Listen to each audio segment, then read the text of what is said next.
encantariam ir tênis. Olá, amigos e amigas. Nosso programa Artesanato Sem Estresse de hoje está no ar. Hoje nós temos uma coisa muito linda que a Toque Cri trouxe pra gente. Olha essa caixinha aqui, gente, uma caixinha de fotos, toda com scrap decor, que é o scrapbook na madeira. Muito bonita. E agora vamos conhecer a Carla, que vai fazer o nosso passo a passo de hoje. Tudo bem, Carla? Tudo. Então tá ótimo. Carla, adorei essa peça, é muito linda. Não tem quem não goste dessa peça, né? Além de linda, ela é prática e você organiza todas as suas fotos, não ficam perdidas pela gaveta. E você tem até prazer em mostrar para os seus convidados. Sem dúvida, quem que não vai gostar, né? Uma peça maravilhosa. E então, como a gente começa, qual é a nossa lista de materiais de hoje? Bom, nós vamos começar com a madeira, né, com a peça de MDF, a base para artesanato, tinta PVA preta e a hidrolaca fosca, para invernizar as partes que estão pintadas. Então, nós vamos usar papel de scrapbook dupla face, que eles são mais resistentes, adesivos, botões, fio encerado, o recorte de madeira, tudo isso para decoração. Nós vamos usar o aquecedor para emboss, para secar as peças depois da pintura. Vou usar cola spray para papel, furador para tag, tesoura, régua metálica, pincel macio, estilete, lápis, carimbeira, guilhotina, placa de corte, lixa e rolinho de espuma. Então, como é que a gente vai começar essa técnica, cara? Nós vamos começar aplicando a base para artesanato na peça de MDF. Vou aplicar com pincel macio e secar com o meu soprador. E você trouxe plaquinhas para mostrar a parte da pintura. Isso, para simular, porque eu já adiantei uma parte. Vou começar com a base para artesanato. Passando com o pincel mesmo, esticando bem a base. A base sempre dá uma selada na madeira, né? Ajuda a proteger, sela a madeira e ajuda também a não absorver tanta tinta na hora da pintura. Então ela ajuda a economizar. Ajuda a economizar também. E protege bastante a peça, contra a umidade e tudo. E a caixa que você trouxe pra gente é toda em marrom, em tons de marrom, tá muito bonita. E a que você vai fazer hoje, pelo que eu vi, vai ser preto com verde, né? Em tons de verde eu vou usar. O verde com preto é uma combinação muito interessante. Esse verde que eu estou usando chama-se erva doce. Vai ficar bem bonito, pelo que eu já vi aqui, pessoal. Vou deixar o pessoal curioso. Isso mesmo. Agora eu já terminei, eu vou secar a minha peça aqui com o meu soprador. Me fala uma coisa sobre esse soprador. Ele normalmente é um soprador para emboss, né? Mas ele serve como aquecedor também. Sim, serve como aquecedor. Só que você tem que tomar um pouquinho mais de cuidado, porque ele esquenta muito. Mas ele seca mais rápido. Então, rapidinho você dá com a sua peça seca, né? E você não precisa aproximar muito, né? Com a distância, você seca, ela já está perfeita. Eu achei uma descoberta bem interessante, porque é uma ferramenta multiuso. Você usa para o emboss, você usa para secar madeira, e a gente aprendeu aqui nos programas anteriores, você pode aquecer o EVA e modelar, então também com certeza serve para isso. Realmente é uma ferramenta de várias utilizações. E é prática, né? Anatômica, fácil de leve, né? Então dá para você transportar com facilidade. Então é bem interessante mesmo. Agora eu vou passar tinta preta na minha peça. Eu vou pegar aqui uma bandejinha que vai me auxiliar. Vou colocar um pouquinho de tinta aqui. E com o rolinho, eu vou passar a tinta na minha peça. O importante, Deise, é distribuir bem o rolinho, a tinta no rolinho. Distribuindo bem a tinta no rolinho, você vai ter uma pintura mais perfeitinha, mais bonitinha e mais rápida, inclusive.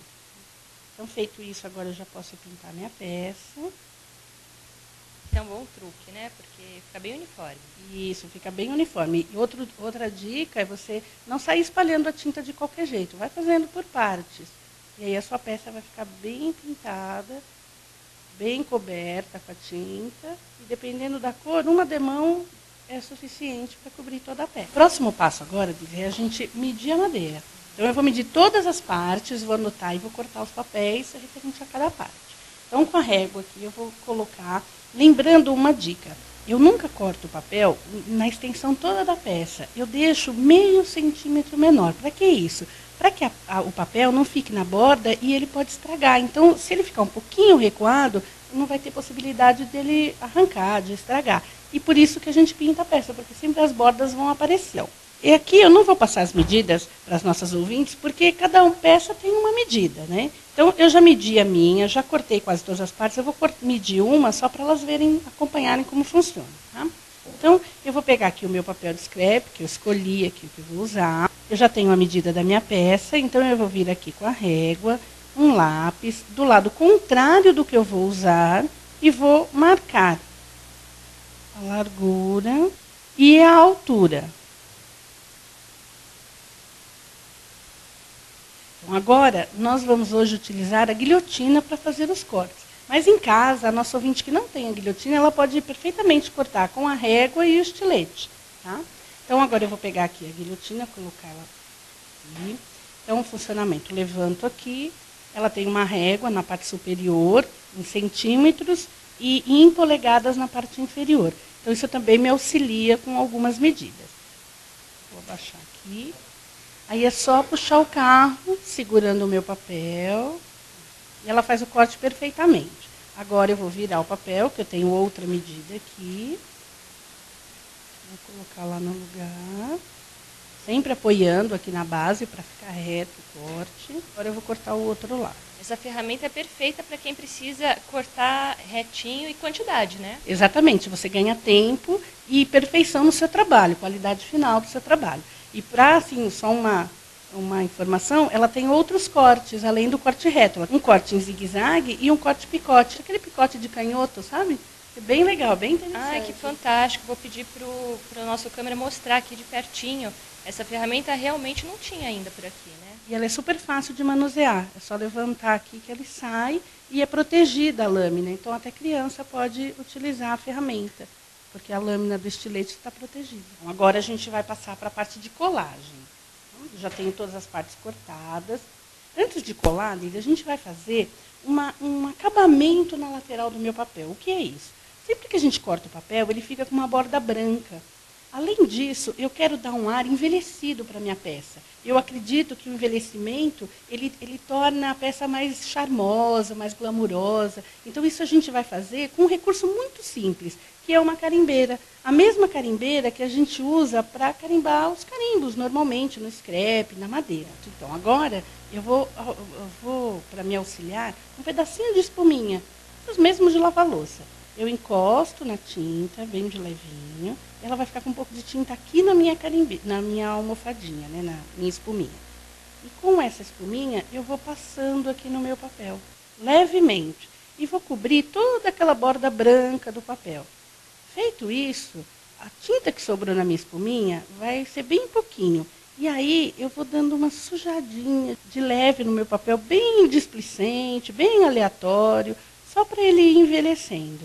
Sempre um tom acima. Ou, se você não tem a cor exata da sua carimbeira, do seu papel, usa o marrom. Principalmente nos envelhecimentos. O marrom é uma cor que substitui e combina com qualquer cor. Certo?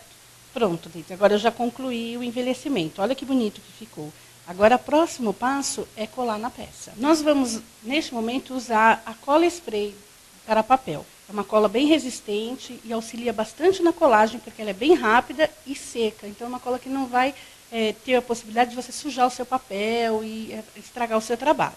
Mas essa cola requer que a gente coloque uma proteção na minha mesa, porque senão vai acabar ficando tudo colado aqui. Eu quero colar só o papel. Então, eu vou usar aqui um plástico, pode ser um papel, qualquer coisa que você proteja, né? Vou tirar as coisas de perto, vou deixar só o plástico aqui. E agora, com a cola, vou agitar um pouquinho a cola, a uma distância aproximada de 30 centímetros, mais ou menos. E o que é importante, Deise, o tanto que eu vou apertar a cola, aqui o meu botão, e o tanto que eu vou mexer em cima do papel tem que ser constante, porque senão vai mais cola, menos cola e acaba não ficando legal. Então, eu vou apertar mais ou menos até a metade do botão e vou fazer um movimento de vai e vem no meu papel, para poder preencher todo o papel com a cola. Não posso deixar nenhuma superfície sem cola.